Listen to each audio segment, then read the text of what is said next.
সর্বদলের একজন শিক্ষিত ব্যক্তিত্ব ছিলেন। প্রতিটা দলের মানুষ যাকে কলিজা দিয়ে ভালোবাসতো, শুধু জবান দিয়ে নয়, কলিজা দিয়ে যাকে ভালোবাসতো তিনি আর কেউ নয়, মারহুম মকবুল আল্লামা দেলোয়ার হোসেন সাইদি রহিমাহুল্লাহ। এই মানুষটাকেও জেলখানায় নির্মমভাবে হত্যা করে শহীদ করা হতো না, কথা ঠিক না বেঠি? শুধুমাত্র কেবলমাত্র যদি যদি তারা যা করে তিনি যদি সেগুলা সমর্থন করতেন, তারা রাতের অন্ধকারে আকাম করে কুকাম করে, রাতের অন্ধকারে সুন্দরী মেয়েগুলাকে রূপস মেয়েগুলাকে চাকরি দেওয়ার কথা বলে বলে আজকে এই কেবিনে কালকে ওই কেবিনে, আজকে হোটেলে কালকে হোটেলের মধ্যে, আজকে এখানে কালকে সেখানে, আজকে অমক ক্লাবে কালকে অমক ক্লাবের মধ্যে নিয়ে তাদের সতীত্ব নষ্ট করে। শেষ পর্যন্ত যখন তাদেরকে চাকরি দেয় না, তারা মিডিয়ার সামনে এসে সত্য কথা বলতে বাধ্য হয়, কথা ঠিক না বেঠি?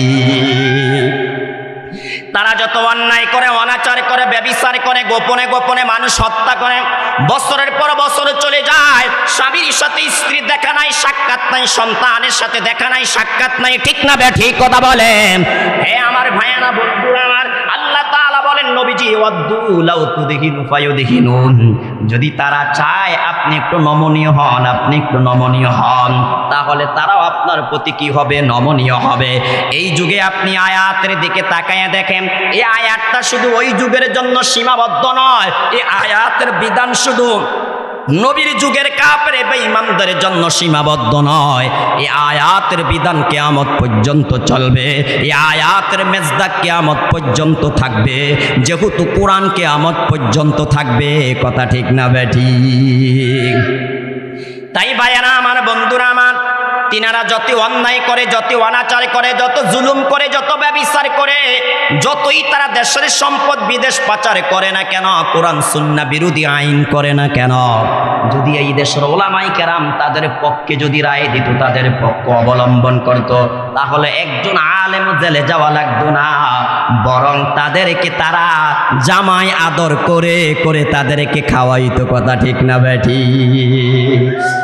হ্যাঁ আমার ভাইয়ারা, বন্ধুরা আমার, আমি আপনাদের কাছে জানতে চাই, এটা কি কোনো হক্কানি রব্বানি ওলামায়ে কেরামের স্বভাব হতে পারে? বলেন তো ভাইয়ারা আমার।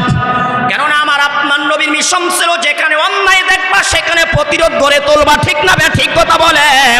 ঠিক তেমনি ভাবে কিয়ামত পর্যন্ত ওয়ারাসাতুল আম্বিয়া যারা হবে, নবীর ওয়ারিস যারা হবে, নবীর উত্তরাধিকারী যারা হবে, নবীজি বলেছেন আমি মুহাম্মদ দুনিয়াতে দিন আর দিরহাম রেখে যাই না, আমি নবী দুনিয়াতে ইলমের ওয়ারিস রেখে গিয়েছি। ঠিক তেমনি ভাবে যারা নবীর ইলমের ওয়ারিস হবে, এরা যেখানে অন্যায় দেখবে সেখানে প্রতিবাদ করবে, যেখানে অন্যায় দেখবে সেখানে অন্যায় দেখবে সেখানে প্রতিরোধ গড়ে তুলবে, ঠিক না বে? ঠিক কথা বলেন। আমার আপনার নবী কত সুন্দরভাবে হাদিসের মধ্যে জানিয়ে দিচ্ছেন অন্যায় দেখলে প্রতিবাদ কিভাবে করবা। সহিহ মুসলিমের বর্ণনা আসছে, নবী বলেন ক্বালা রাসূলুল্লাহ সাল্লাল্লাহু আলাইহি ওয়াসাল্লাম মান রাআ মিনকুম মুনকারান ফালিয়ুগাইয়িরহু বিয়াদিহি ওয়া ইন লাম ইয়াস্তাতি ফাবিলিসানিহি ওয়া ইন লাম ইয়াস্তাতি ফাবিকলবিহি ওয়া যালিকা আদআফুল ঈমান। নবী বলেন যখনই তোমাদের মধ্য থেকে কেউ কোনো অন্যায় দেখবে, অনাচার দেখবে, জুলুম দেখবে, তখনই সে যাতে সাথে সাথে তার হাত দ্বারা সে অন্যায়কে বন্ধ করে দেয়, হাত দ্বারা অন্যায়কে বাধা দেয়। আল্লাহর হাবিব বলেন যদি হাত দ্বারা বাধা দেওয়ার শক্তি না থাকে, তাহলে সে যাতে তার জবান দ্বারা, জিহ্বা দ্বারা বলে এটা অন্যায়, এটা করা যাবে না, নবী বলেন সেটাও যদি করার শক্তি না থাকে, কমাসকম যাতে সে অন্তরে দ্বারা ঘৃণা করে। এরে ভাই আমার আপনার নবী এই হাদিসের মধ্যে অন্যায় কাজে বাধা দেওয়ার, সমাজ এবং রাষ্ট্রের অন্যায়কে বন্ধ করার তিনটা পদ্ধতি বলে দিয়েছেন। এক নম্বরে নবীজি বললেন অন্যায় দেখবা শক্তি থাকলে হাত দ্বারা অন্যায়কে বন্ধ করে দিবা, যদি হাত দ্বারা বন্ধ করতে না পারো জবান দ্বারা বলবা, যদি জবান দ্বারা না পারো অন্তরে ঘৃণা করবা। ইমাম কুরতুবী আলাইহির রাহমা তাফসীরে কুরতুবীর মধ্যে হাদিসের ব্যাখ্যা করতে যে বলেন হাত দ্বারা কারা অন্যায়কে বাধা দিবে জানো, হাত দ্বারা অন্যায়কে কারা বন্ধ করবে জানো, হাত দ্বারা মদের আড্ডা কারা বন্ধ করবে জানো, হাত দ্বারা পতিতালয় বন্ধ করবে কারা জানো?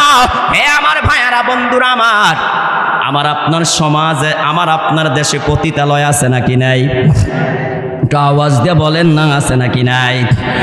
পতিতালয় নিয়ে তাদের মাথা ব্যথা নাই, মাদ্রাসা নিয়ে মাথা ব্যথা, মসজিদ নিয়ে মাথা ব্যথা, ঠিক না বে? ঠিক কথা বলেন। তাকায়া দেখেন আমার আপনার নেতা কারা, আমার আপনার নেতৃত্ব দেয় কারা, যাদের চরিত্র বলতে কিছু নাই, রাতের বেলায় আকাম করে কুকাম করে জিনা করে ব্যভিচার করে, দিনের বেলা তারা যায় জিনা করে বিচার করতে, ঠিক না বেঠি? এরে ভাই বন্ধুরা আমার, আল্লাহর হাবিব বলেন হাত দ্বারা কারা অন্যায়কে বাধা দিবে। এখানে একটা গানের কনসার্ট চলতেছে, আল্লাহর হাবিব বলেন হাত দ্বারা কারা গানের কনসার্টটা বন্ধ করবে। আল্লাহর হাবিব বলেন এক নম্বরে হলো যারা উমারম, ইমাম কুরতুবী রাহমাতুল্লাহ আলাইহি বলেন সেটা হলো আলাল উমারম, আমির যারা, শাসক যারা, এমপি যারা, মন্ত্রী যারা, চেয়ারম্যান যারা, মেম্বার যারা, সমাজের প্রতিনিধি যারা, দায়িত্বশীল যারা, এই মানুষগুলোর দায়িত্ব হলো সমাজ এবং রাষ্ট্রে যখন কোনো অন্যায় দেখবে, অনাচারে দেখবে, জুলুম দেখবে, ইসলাম বহির্ভূত কোনো কাজ হতে দেখবে, হারাম কোনো কাজ হতে দেখবে, আল্লাহর হাবিব বলেন তাদের দায়িত্ব হলো সেটা হাত দ্বারা বন্ধ করে দিবে। কথা ঠিক না বেঠি? হে আমার ভাইয়ারা বন্ধুরা আমার, দ্বিতীয় নম্বরে দায়িত্ব কাদের? ইমাম কুরতুবী আলাইহির রাহমা বলেন দ্বিতীয় নম্বরে জবান দ্বারা কারা বলবে এটা হারাম, এটা করা যাবে না, এটা নাজায়েজ, এটা করা যাবে না, এটা গুনাহের কাজ, এটা করা যাবে না। তিনি বলেন দ্বিতীয় নম্বরে সেই দায়িত্বটা হলো আলাল উলামা, উলামায়ে কেরাম যারা, কুরআনুল কারীমের ফকি যারা, আলেম যারা, মুফতি যারা, এই মানুষের দায়িত্ব হলো জবান দ্বারা বলা যে এটা হারাম কাজ, এটা করা যাবে না, এটা নাজায়েজ কাজ, এটা করা যাবে না, এটা শিরকি কাজ, এটা করা যাবে না, এটা বিদআত, এটা করা যাবে না। এই দায়িত্ব আল্লাহর হাবিব দ্বিতীয় নম্বরে উলামায়ে কেরামদেরকে দিয়েছে। এর ভাই দুঃখের বিষয় হলো প্রথম দায়িত্ব দিলেন মুসলিম দেশের শাসক যারা, প্রতিনিধি যারা, দায়িত্বশীল যারা, আমার আপনার দায়িত্বশীল যারা, আমার আপনার নেতা যারা, আমার আপনার দায়িত্বশীল যারা, এদের দায়িত্ব হলো যখন সমাজ এবং রাষ্ট্রে কোনো অন্যায় দেখবে, অনাচারে দেখবে, তারা হাত দ্বারা বন্ধ করে দিবে। কিন্তু দুঃখের বিষয় হলো তারা তো তাদের দায়িত্ব পালন করেই না, বরং তারা নিজেরাই অন্যায় অনাচারে লিপ্ত। কথা ঠিক না বেঠি? উলামায়ে কেরাম তাদের দায়িত্বটা পালন করেন, কখনো মসজিদের মিম্বার থেকে, কখনো ওয়াজের মাঠ মঞ্চ থেকে, ঠিক না ঠিক কথা বলেন। কিন্তু তারা এটাও মেনে নিতে পারে না, এটাও মেনে নিতে পারে না। উলামায়ে কেরাম কথা বলে, তারা উলামায়ে কেরামের কণ্ঠ চেপে ধরেন, উলামায়ে কেরাম কথা বলে, উলামায়ে কেরামের সামনের থেকে মাইকগুলা তারা টেনে নিয়ে যায়। উলামায়ে কেরাম হক কথা বললে মসজিদের চাকরি সুদ করা হয়, ঠিক না ঠিক কথা বলেন। হে আমার ভাইয়ারা বন্ধুরা আমার, কত বড় জালিম তারা, কত বড় জালিম তারা। তারা নিজেরা তাদের দায়িত্ব পালন করে না তো করে না, উলামায়ে কেরাম তাদের নিজের দায়িত্বটা পালন করে, আল্লাহর জমিনে আল্লাহর কথাগুলো সঠিকভাবে তারা পালন করতে দেয় না। বলেন তো এর চাইতে বড় জালিম কে দুনিয়াতে কেউ হতে পারে? ভাইয়ারা আমার, ছোট্ট একটা কথা মনে পড়ে গেল ভাই, গত বছর এই ময়দানে কিন্তু আল্লামা সাইদিকে নিয়ে কথা বলার কারণে, একটা হাদিসের অনুবাদ করার কারণে আমাকে কথা বলতে দেয় না। আপনাদের মনে আছে নাকি না? আছে আপনাদের? কথা বলে না কেন? নবীজি বলছিলেন তোমাদের উপর এমন একজন আমির আসবে, এমন একটা সময় আসবে যেই সময় তোমাদের আমির হবে এমন, তোমরা যদি ফাইন আতাতুমুহুম আদখালুকুমুন নার, যদি তোমরা সেই আমিরের কথা মানাও, সেই নেতার কথা মানাও, সেই লিডারের কথা মানাও, সেই নেত্রীর কথা মানাও, তারা তোমাদেরকে জাহান্নামে ঢুকিয়ে দিবে। আর যদি তোমরা তাদের কথা না মানো, কাতালুকুম, তারা তোমাদেরকে হত্যা করবে। ঠিক না ঠিক কথা বলেন? যারা তাদের কথাগুলোকে সাধুবাদ জানাইছে, যারা তাদের পক্ষ অবলম্বন করেছে, যারা তাদের ফতুয়াকে মেনে নিয়েছে, যারা তাদের অন্যায় অনাচার জুলুমগুলাকে সমর্থন করছে, এদেরকে তারা বাড়ি দিছে, গাড়ি দিছে, প্লাট দিছে। কথা বলেন না কেন ভাইয়ারা আমার?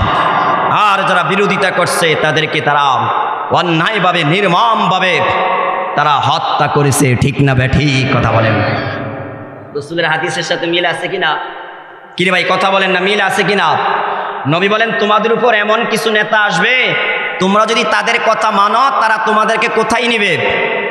বলে না, কথা বলেন না, কোথায় নেবে? জাহান্নামে নেবে।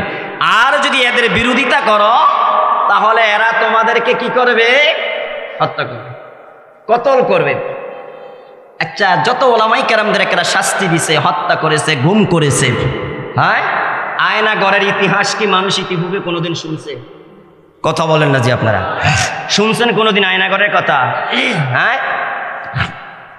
এই আয়নাঘর কি কোনো চোরদের জন্য বানাইছে? কোনো ডাকাতের জন্য বানাইছে? কোন সন্ত্রাসীর জন্য বানাইছে।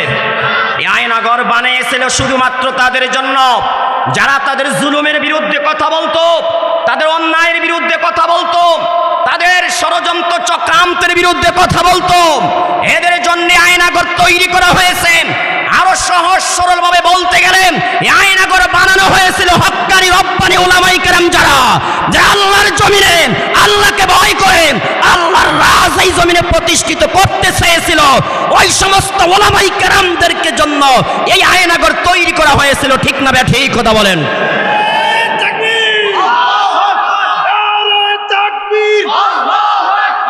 ইসলামের শত্রুরা হুঁশিয়ার সাবধান।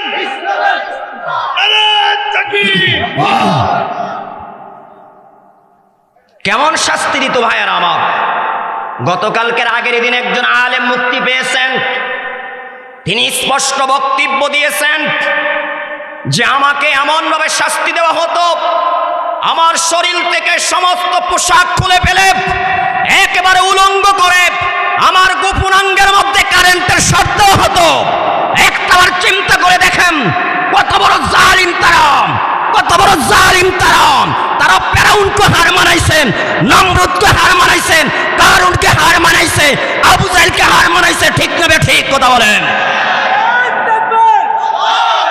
ইসলামের দুশমনেরা